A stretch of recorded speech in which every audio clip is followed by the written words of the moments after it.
신명기는 모세 오경의 마지막 책입니다. 가나안 입성 직전 모압 평지에서 모세가 행한 세 편의 설교를 중심으로 구성된 율법 교육서죠. 신명기를 읽으시면서 몇 가지 포인트를 말씀드리겠습니다. 첫 번째로는 저자와 기록 연대입니다. 신명기의 저자는 모세죠. 모세가 죽음 직전까지 성령에 감동되어 서술되었다는 주장이 지배적이고요. 기록 연대는 BC 1407년경입니다. 이것은 하나님이 이스라엘 백성들에게 주신 약속의 땅에 들어가기 위한 하나의 시점인 것이죠. 두 번째는 신명기를 왜 기록했는가입니다. 신명기의 뜻은 두 번째 율법이란 뜻인데요. 민수기 14장에 보면 가데스 바네아 사건이 벌어집니다. 가나안 입성을 앞둔 이스라엘 백성들이 각 지파에 한 사람씩 세우죠. 그 중에서 여호수아와 갈렙도 있습니다. 40일 동안 가나안을 정탐한 이후에 10명의 정탐꾼은 두려워했고 여호수아와 갈렙은 그들은 우리의 밥입니다 라고 말했습니다. 이 계기로 이스라엘은 40년을 광야 생활을 하고 광야에서 출애굽 1세대들은 모두 죽고 출애굽 2세대들이 다시금 생성하게 되어지죠. 그런데 한 가지 문제가 생겼습니다. 출애굽 2세대들은 여호와의 율법을 잘 몰라요.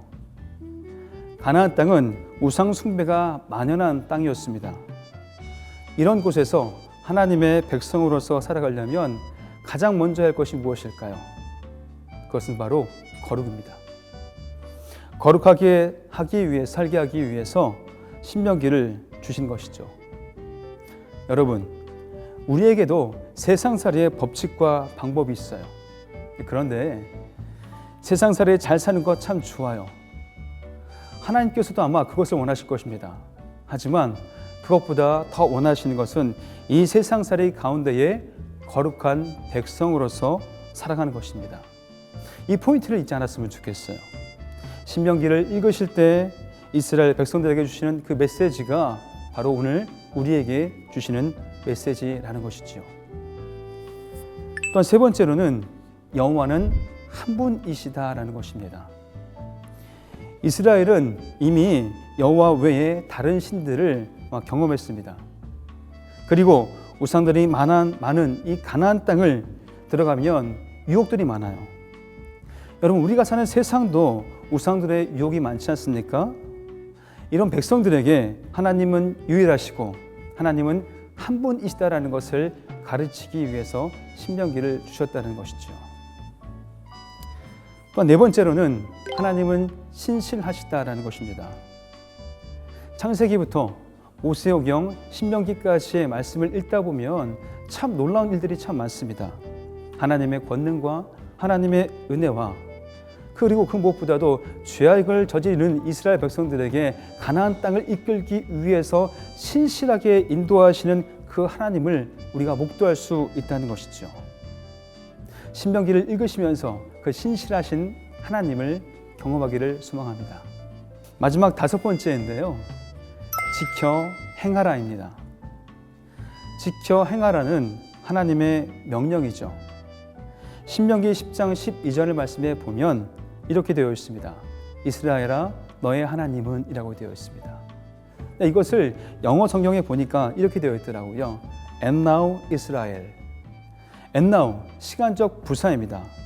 바로 지금부터 이스라엘아 지켜 행하라 하죠. 신명기는 애굽에서 생활을 청산하고 여호와를 지금 당장 섬김으로 방향을 바꾸라는 것입니다. 이것은 영적인 패러다임의 전환이죠. 바로 순종입니다.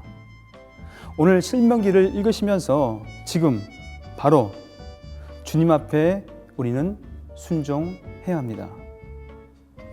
신명기가 참 중요한 것은 신약 저자들이 복음의 교리를 인용할 때에 네 권의 책을 인용합니다. 창세기, 시편, 이사야, 그리고 마지막으로 신명기를 인용을 하게 되어지죠. 신약의 총 27권 가운데에 신명기를 인용한 서신이 17권이나 되어져요. 신명기가 얼마나 중요한가를 상징적으로 보여주는 장면이 아닐 수 없습니다. 자, 이제 이 모든 것을 아셨으니 신명기를 펼치시고 읽을 차례입니다. 신명기를 통해서 여러분의 가정과 개인의 영성에 분명히 하나님의 은혜의 역사가 일어날 것입니다. 이제 시작하시죠.